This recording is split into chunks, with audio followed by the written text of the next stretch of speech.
Today's episode of the GoldCast is sponsored by your picks from last week. Johnny Dells was on the show. If you haven't heard that show, you must be living under a GoldCast rock because it was a huge episode.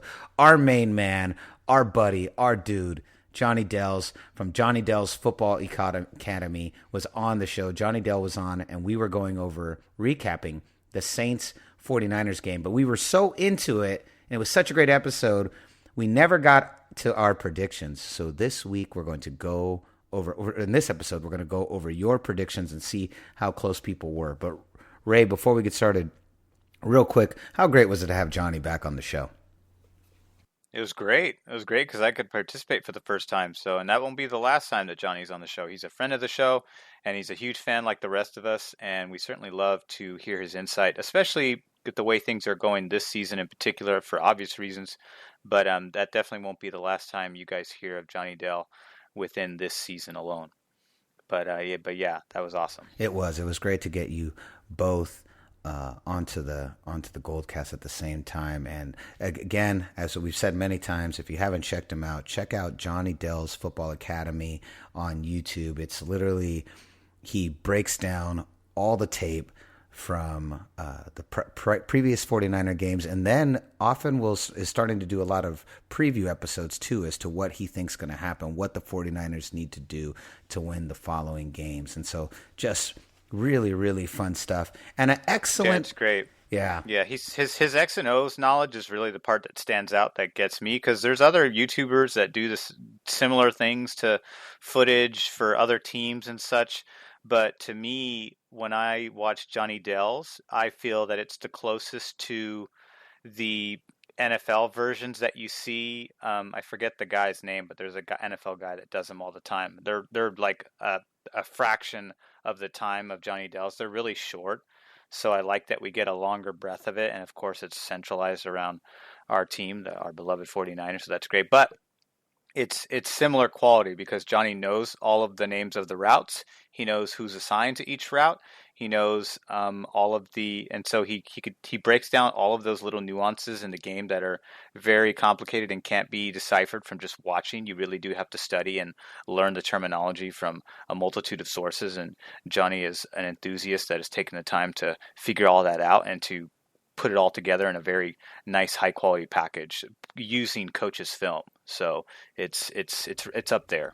It's definitely an excellent compliment to the GoldCast. You watch his footage, listen to the GoldCast, boom, you got all your 49ers for the week, baby. Brian Baldinger, that's who it is. Brian Baldinger does some great little snippets. He does like all the games, but to me, I feel like Johnny Dell's like he's right there. It's the same thing, only the enthusiasm and the credentials are just different. You know, Brian Baldinger is a former player who works for the NFL. Johnny Dells is an independent sports enthusiast who loves the 49ers and just focuses on them. Exactly. But yeah, it was a great show. But we will be revealing your predictions because we want to get those in before the week ends. But Raymond, before we get started, why don't you let them know where can they find us? You can like us on Facebook.com/TheGoldCast, and you can also follow us on Apple Podcasts.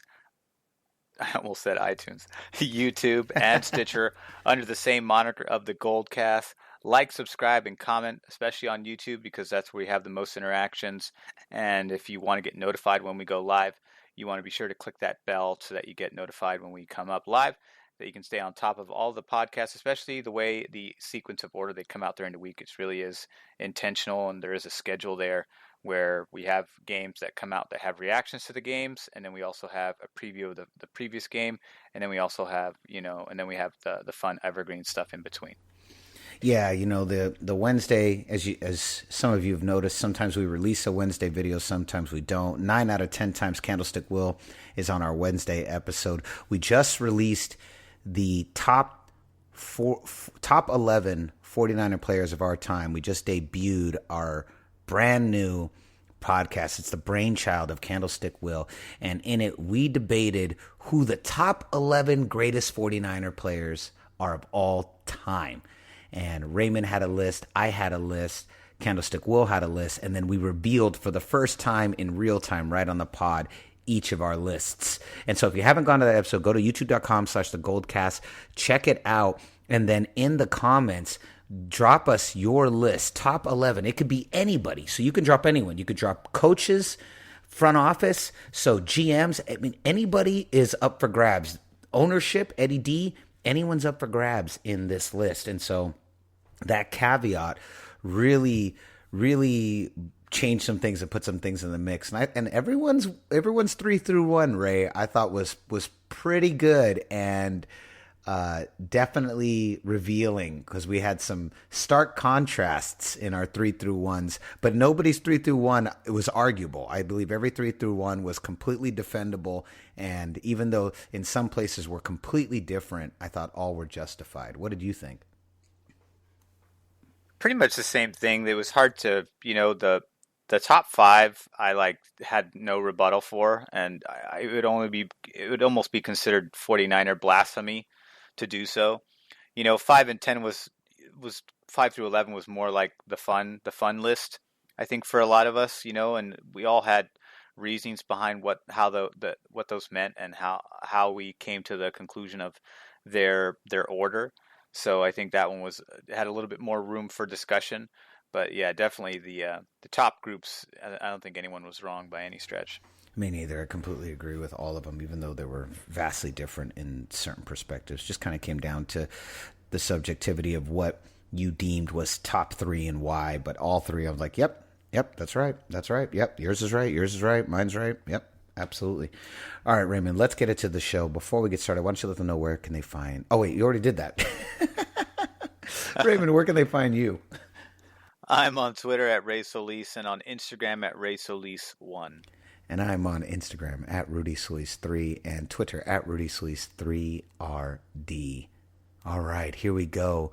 We are going...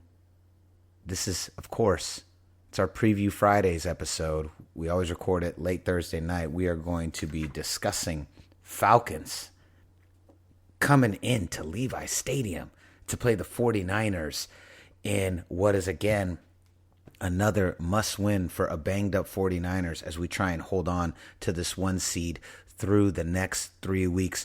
So the last 3 weeks, folks, it was about the playoff dress rehearsal. That is done. The 49ers have conquered. They have proven and established themselves as one of, if not possibly the best team in the NFL.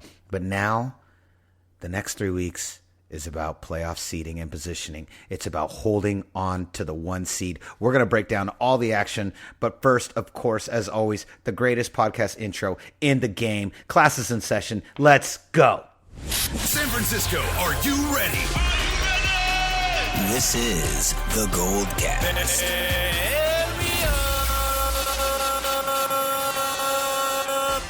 Boom. Welcome to another edition of the GoldCast. We are the voice of the Bay. I'm your host, Rudy Solis III, and with me is my brother, my co-host, Raymond Solis first, baby. Boom. All right, Raymond. So let's get into this. This is quite an epic run here. This is quite an epic run. We just went through the gauntlet where we were told we weren't going to make it out of the next 3 weeks. We were going to lose. No one had ever faced 3 teams with a win percentage of over 800 3 weeks in a row this late into the season in the Super Bowl era. The hardest 3-week schedule ever unleashed onto a team. No one believed in us. Most people had us going 0-3, saying we were pretenders, saying we couldn't handle it. We finished the gauntlet 2-1. Losing to the Baltimore Ravens by only a fraction of points, 3 points. And now we come home, and who's waiting for us? The Atlanta Falcons. Now, the Atlanta Falcons have had a pretty rough season. You got Dan Quinn over there as the head coach. Most likely, I would assume, is probably going to be released at the end of this year. And the Falcons... You think he gets fired? You know, the Falcons are not a real knee-jerk reaction team like that. Any other team, probably. They slow play it, for sure. They do. They've shown flashes this year. I don't really pay attention to the Atlanta Falcons. like how they're doing is like, I don't know what the real keys to their season was. It injuries, I don't subscribe to the Dirty Bird cast either. I was trying to figure out the name. Yeah, the Dirty Bird cast. If you want to know, go to the Dirty Bird cast, and for all Falcons insights as to what's gone on this season. But this is a team that has underperformed all year, a team that I saw in many analysts' early season predictions as going number one in their division, and clearly it has not gone that way. This is a team that really the last time they performed this well, performed at the top of their game, Ray, was when a Kyle Shanahan coach was the offensive coordinator.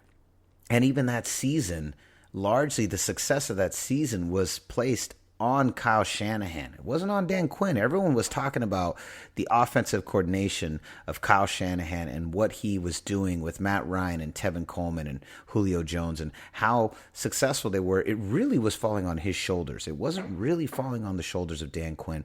And now that Shanahan is gone, you fast forward to 2.5 years later, the Falcons have never reached those heights again.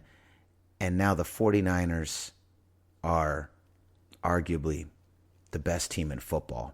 Definitely the best team in the NFC. I think we're the best team in football. What do you think, Ray? Do you think we're the best team in football?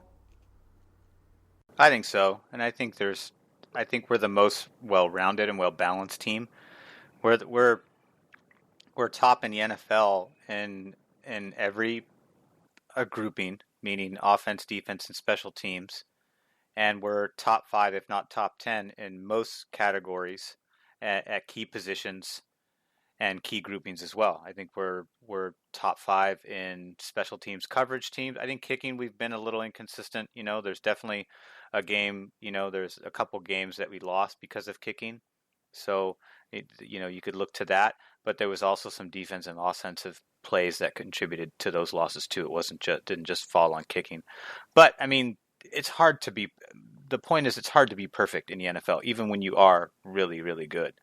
So, but I think we're well run. I know some people argued the Saints up until the last week's game, but the Saints were in that one. So I think there was, give some credit to that analysis. There was, if you're a Saints fan, if you're part of the New Orleans cast, it's the Who Dat cast. If you're part of the Who Dat cast crew, then you certainly were believers of them before that week, and certainly felt like you had a chance in that game. That's how we feel on this end against Seattle and Baltimore. So, I mean, if you left, let's say you've just finished listening to the Who Dat cast, and you're sitting there, and you're looking at the mirror, and you go, you know what? I think that game against the 49ers proved we're the best team in the NFC. Okay, I mean, you're wrong, but okay, I think it's fair. Yeah. I think it's fair. And, I don't know, obviously Baltimore fans think differently of the Ravens because, Lamar has been really successful against top teams in the NFL. They just beat the Buffalo Bills. They're a 9-4 team. That's not an easy thing. They blew out New England. They beat us. They beat Seattle. So all of the teams, we were 2-2 in that stretch. We dominated Green Bay and we shot out the Saints, but we came up short by a play or two in Seattle and Baltimore. So we're 2-2 in those contests. Although there was some other 500 and above 500 teams that we beat along the way.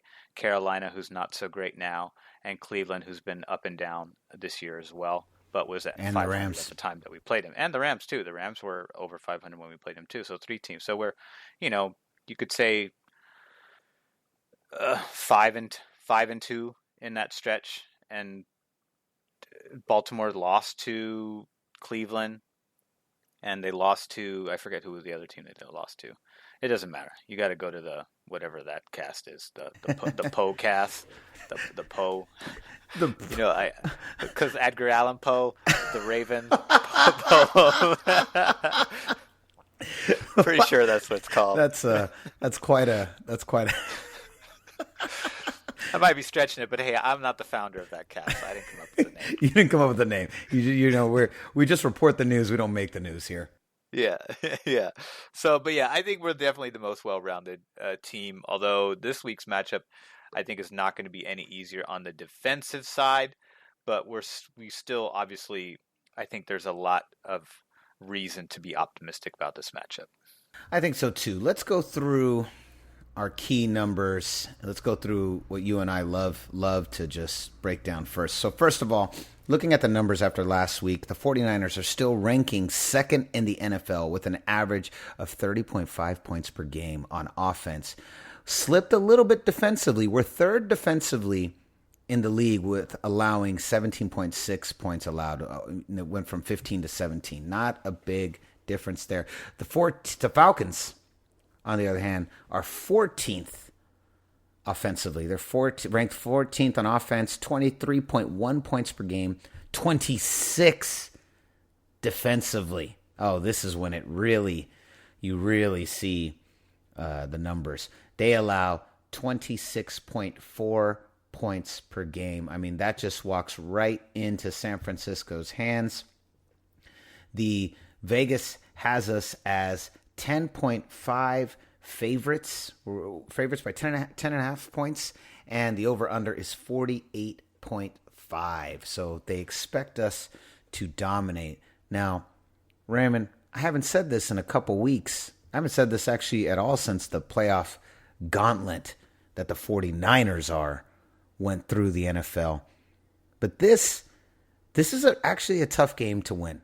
And I know that sounds really silly, but let's talk about it. We just went through the emotional high of a very intense game in New Orleans, a brutal 3-week run. I mean, just getting at it. The 49ers are pretty banged up. This has all the makings of a trap game. It does. It really does. And quick shout out to John Niner 8, Niner by Nature 88, Andy Laird, Saddlebag. All you guys chimed in to give predictions of 34-17, 35-20, 34-24, 35-23. Nobody was right last week. We were all off by large margins on both sides. Both. I said 31-21. What did you say? I think I thought it was going to be a blowout. I thought it was going to be like 33-3 or something like that. No, I think it was like 33-14 or something. You said something like that. Or 33-13. Something like that. Yeah, I was way off. I was Samsonite. I was way off. Yeah, it didn't work out too well for anybody last week. But we all got the prediction of the team right. That's the main thing, right? We got the W. It's not how it happened. It's the fact that it ended in a W that matters most. So shout out to the GoldCast crew for that. But the first thing, we got to look at is the health of these two teams as we are coming accustomed to learning. This stage of the football regular season is starting to take its toll, not just on everybody, as we pointed out in the end of last week's cast with Johnny Dell. It's all teams are going through, a litany of injuries, whether it be IR or week to week or something nagging and lingering that just keeps a player from playing at 100%. Even the stars are injured. We just lost DJ Jones, our nose tackle. He's going to go on IR with the high ankle sprain that's supposed to be very significant. So that's really, really tough. Contavious Street is likely to come in and fill his role, per Matt Mayoko on Twitter. And, I hear he's ready to play. That's been the news about Contavious Street, whether he'll be able to perform and take over and keep us going at the same clip that we were going with DJ Jones remains to be seen. He says, quote, "I could run through a wall right now." So that's obviously encouraging. Clearly he's got, the fire's there. We'll just have to see if the fire can translate from his heart to his body and performance. But Richard Sherman, he's been dealing with a hamstring injury. We know Dee Ford is going to be out for several weeks. We probably won't see him till the playoffs, although Richard Sherman was striding it out and appeared to be moving well while rehabbing on the 49ers practice field this afternoon. So I still don't think he plays this week, but that's encouraging as far as rehabilitation goes. I think he's a different kind of beast when it comes to rehabbing. He's just one of those special top tier players that just is very good about recovering, even though he's kind of hitting his stride in his career where the injuries are starting to pile up a little bit more frequently than usual. But I think that either way, I think he'll be back probably sooner rather than later. I think he was scheduled to miss 2 weeks. I think he'll be back next week if he doesn't play this week. And, that was kind of the big one. Matt Breida's healthy. Kyle Juszczyk is healthy. I think he's got to do some final concussion protocol stuff, but I'm pretty sure he's going to play. He was fine at the game. Kendrick Bourne's in there, Deebo Samuel's in there, Emmanuel Sanders is 100%. So all of our other people are right now. It's the defense that's now suffering through some injuries right now. On the Atlanta side, Calvin Ridley, as I pointed out last week, he's done for the year, so he's gone. Julio Jones is dealing with a shoulder injury. He was limited in practice today, so we know that that's an issue. We know Sherrod Niesman, the safety, he was limited today with a shoulder injury. Wes Schweitzer, the guard, he was limited with shoulder injury today. Devontae Freeman, the outstanding back who came back from injury, who's been a shell of himself all year long, he was dealing with a knee injury, did not practice today. Isaiah Oliver, the cornerback, shoulder, didn't play today. Devondre Campbell, linebacker, calf, did not play today. Ty Sambrailo, tackle, hamstring, did not play today. James Carpenter, guard, that's 3 offensive linemen, concussion protocol, didn't play today. Alan Bailey, defensive end, personal matter, he'll be there Sunday. And Adrian Claiborne, defensive end, dealing with a back issue, he did not practice today. That is a huge, huge list. Garrett Sellett, it was on the injury list today, but he's been a non-factor all year. That's not going to impact us the same way that other players are. D Ford's been missing for a couple games, and our defensive pass rush has not been what it has been, especially last week. So I expect the other 3 guys to pick up pace and kind of just pick up the slack there. DJ Jones, we know he's gone.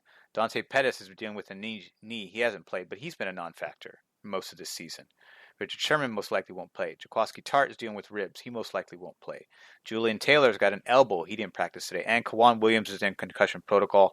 I am definitely going to take what I think is an easy bet to say that he will be back in time to play, which is big. So I feel pretty confident about the back end because even though Sherman's not there, Emmanuel Mosley's been playing excellent all year. Witherspoon looks like he's picked up right where he left off, which is what I was hoping for. And Kwan Williams has been playing at Pro Bowl level all year long.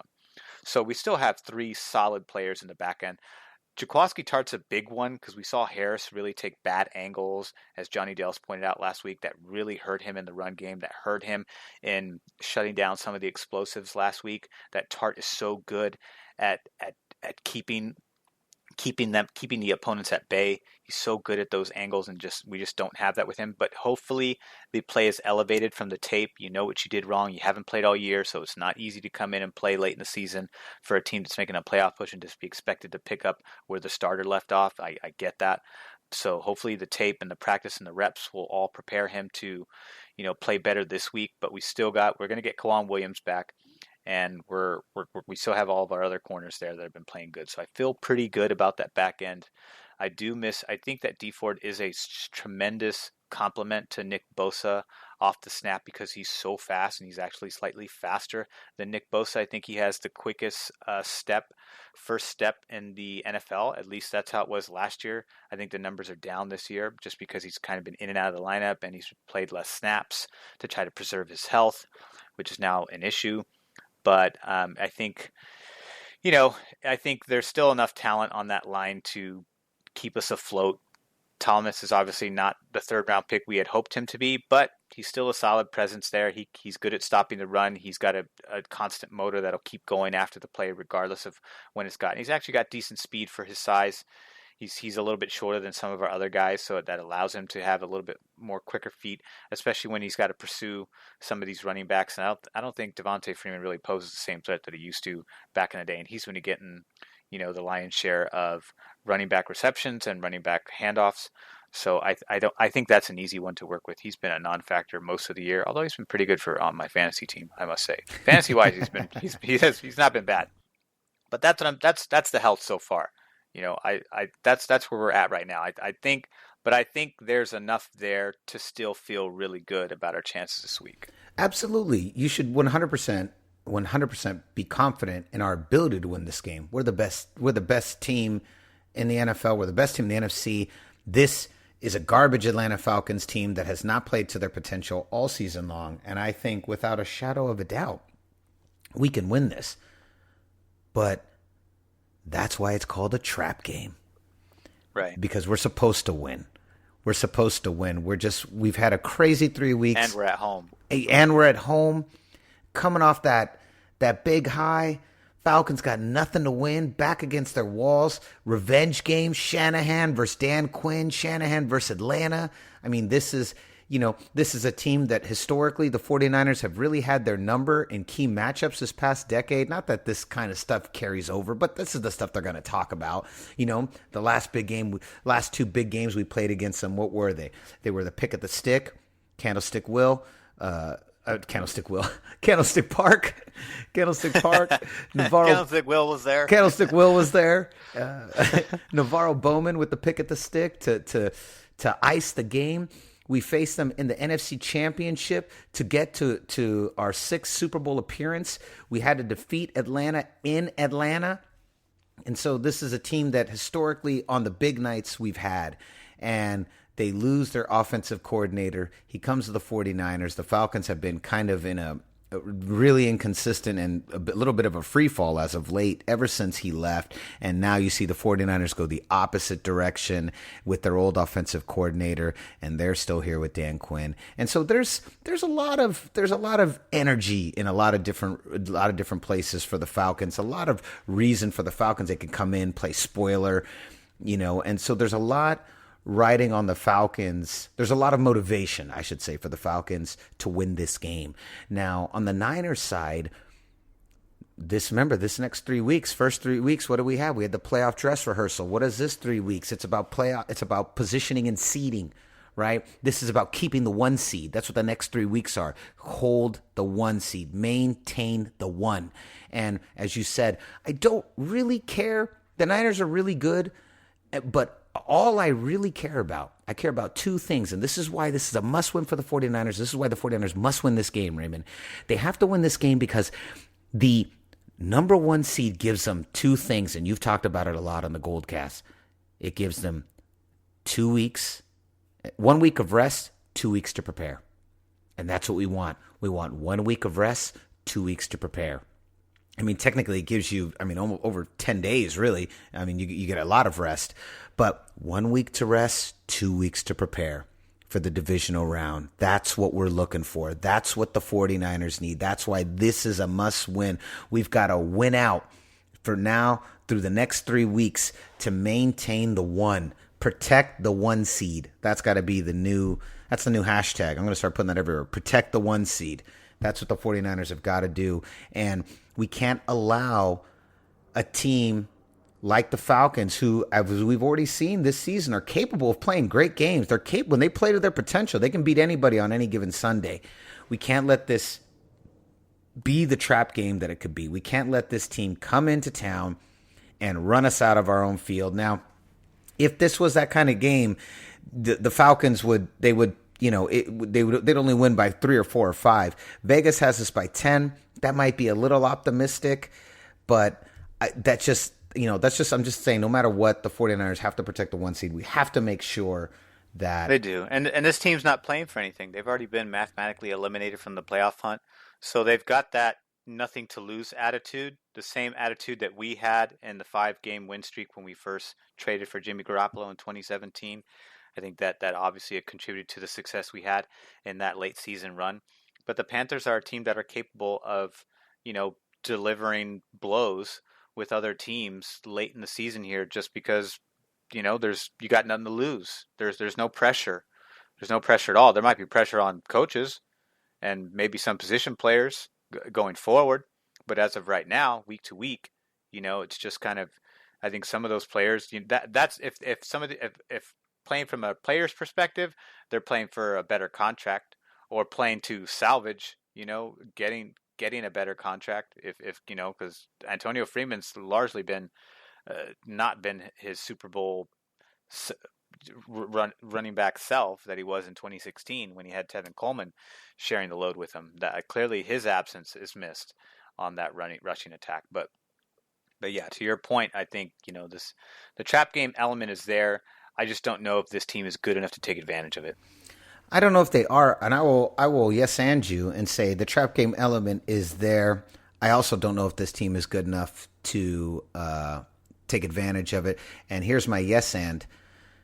Kyle Shanahan has this team so dialed in. People don't really talk about, it's not just the play calling of Kyle Shanahan. It's the psychology that he puts in these guys. It's the kind of psychology that he puts in this team. He resets every Monday. Great win, awesome win, high five, game balls, celebrate on Sunday.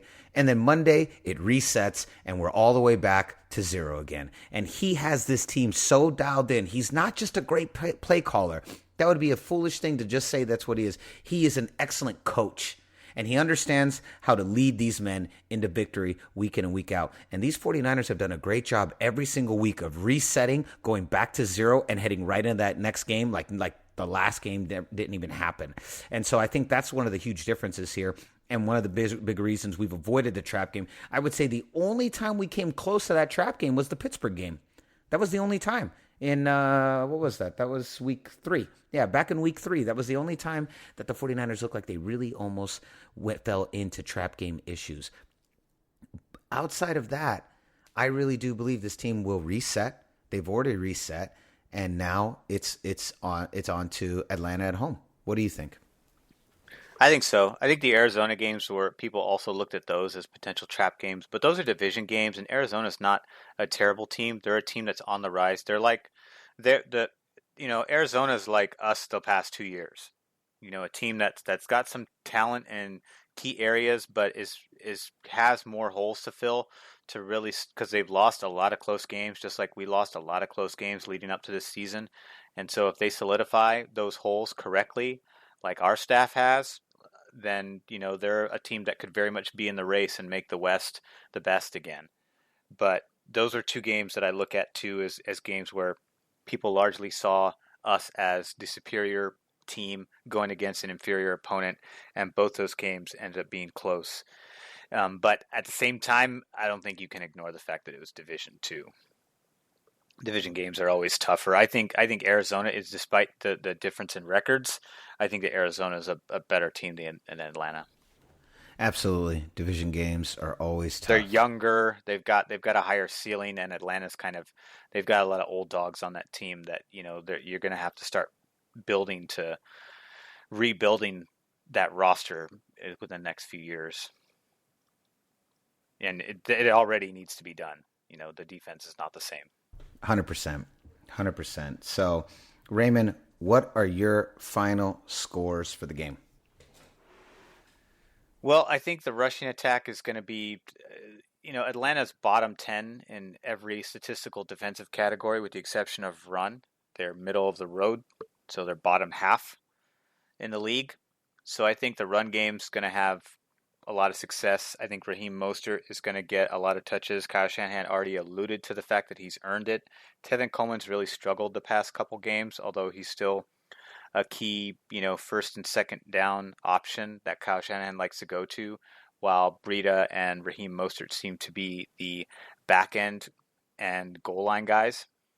So I think that, again, it's going to be difficult for Atlanta to stop this state-of-the-art rushing attack, and conversely, that's going to open up a lot more play-action pass, to a similar clip that we saw in New Orleans. I don't think it'll equate to 46 points or 48 points, but I think 35 is a safe bet against a team like this. The defense is hurting right now, so there is a potential for perhaps the early half of this game to be kind of a shootout, but maybe the second half kind of fizzles out because this is a 4-9 team. Teams that are struggling this bad in the year that have been eliminated from playoffs, a lot of times they've only got enough talent to carry them through 1 or 2 quarters per game. So this is the type of team that I see really kind of falling off in terms of being competitive in the latter half of this game, just because they just don't have enough pieces to really keep them afloat. Defensively, they don't generate a lot of pressure. They've only had 23 sacks all year. Conversely, the offense has given up 41 sacks, so they give up almost as much as we dish out. So that's going to play right into our hands. I think having 0 sacks against Drew Brees and allowing him to give up 46 isn't sitting well. If there's anyone who came out of that game not feeling good about, any aspect of that game, it's the defense as a whole. You got to feel good about the getting the W and the positioning in the playoff picture. But you still, considering how consistent they've been all year long, there's nothing that feels good about giving up 46 points and not being able to sack Drew Brees once. So I think Matty Ice is going to get put on ice quite a bit. To me, this seems similar. I know that the Saints game seems similar to Green Bay, but I think this game also seems similar to Green Bay in the fact that this opponent, I think, is just going to get eaten alive by the pass rush. They're going to wake back up. This is an opportunity for a bounce back game, so I think defensively that could be the case. And I think as a result, we're probably going to be with the fact that our defense is kind of hurting in some areas, but I still think they're going to be able to do well. You know, there's a chance here. I would say, I think 35-21, final score 35-20. I'd say a field goal. Yeah, I'd say 35-20 final score. So you say you would actually say the Niners are going to, they're not just going to cover, they're going to go over. They're going to drop. Vegas has them at 10. You're putting them at probably winning more, closer to 15. Yeah, I think two touchdowns is where I see it. It's where I saw last week's game, but that didn't happen. But I think this team, even though it's got the trap game potential in there, I just think that this team does not falter, has not faltered very often to inferior opponents all year long. You know, like I mentioned, Arizona, that's a division game. It's going to be tough. The Rams are in this race at 8-5, but I think they're a lot worse than their record. You know, that was a tough game for the first half, and then it trailed off. Arizona gave us a better fight than the Rams did. So, you know, the Rams are just a team, a sleeping giant ready to, waiting to wake up. The question is whether Cliff Kingsbury and that staff will be able to pull it off. We'll have to see in the next year or two. But you got to go to the Cardinal cast for more information. The Redbird cast. Yeah, on their trajectory. But I think, yeah, as far as, the Falcons, I just think we get back on track. I think defensively there's some holes there that are going to allow the Falcons to, put some points on the board. I just think that most of that damage is going to be done in the first half versus the second half. Yeah, I agree with you. The Falcons capable of playing every now and then. They're capable of playing 60 minutes of football. We talked about this a lot ad nauseum. The last couple seasons, the 49ers could not put together more than about 30 minutes of football. I completely forgot about this season because we're playing like 75 minutes of football in 60. It's incredible. But yeah, the Falcons are just as bad on the road as they are at home. Mm-hmm. The Falcons, yeah, you're right. They, on average, they're going to give you about 30 minutes, maybe 35, sometimes 45, and very rarely on occasion they'll give you 60. I think this week they do the same thing. You're probably right. They strike hot in the beginning and then falter at the end. I do not have them winning by as much. I think the trap game mentality just comes in, not because this team isn't dialed in. I think they're just a little exhausted. I also have the 49ers putting up 35 points, but I have the Falcons putting up about 26 points. I'm going to say 35-26 in favor of the 49ers. You get one more garbage time touchdown at the end to make it look like the Falcons did something, and we call it there. 35-26 in favor of the 49ers. Yeah, I think that Forrest Buckner causes Devontae Freeman to fumble at least once, and Matt Ryan's probably going to hit the turf at least 4 times in this one. And Falcons they've of their 4 wins, 3 of those are against their own division. They've only won 1 time outside of their division. This team does not do well against everybody else in the AFC and NFC outside of their division. And you have East Coast team traveling west. I was saying this when Green Bay was here. Those East Coast teams, when they come to the West Coast, it's so warm out here. It messes with the joints. It messes their body up, the body chemistry. It's so warm and sunny and beautiful on this side. If this was a division game, I would say, yeah, Falcons got a great chance. They actually have a winning record against their division. There's 3-2. They're 1-7 against everybody else. There you go. Too warm on the West Coast. Them East Coast boys can't throw in the sun. All right, what say you, GoldCast Nation? What is your final prediction for this game? Let us know in the comments section at youtube.com/thegoldcast. Don't forget to like, subscribe, add, share with a friend. Do us a favor. Go into Apple Podcasts and just hit the 5-star buttons. Rate and review. Hit us 5 stars. That 5 stars gets the algorithm going up. We've had a hell of a season. The numbers are astronomical, but we want to keep going. Help us help make the GoldCast bigger, better, and stronger. So like, subscribe, share, click 5 stars on Apple Podcasts. If you're not driving, if you're just working out, walking around, cleaning the dishes, watching TV, right now, grab your phone, pick it up, go to the GoldCast podcast, scroll to the bottom, and hit 5 stars. Do that favor for us. We greatly appreciate it. Raymond, any final thoughts? Go Niners. I think we come out this weekend 12-2. And I think Jimmy G continues to perform at a high level. He's been one of the best quarterbacks in the NFL since the halfway mark, and I think he continues that clip. I don't think he's going to put up 4 or 5 touchdowns, but I think he's going to probably have three in the air, or something like 2 in the air and 2 on the ground.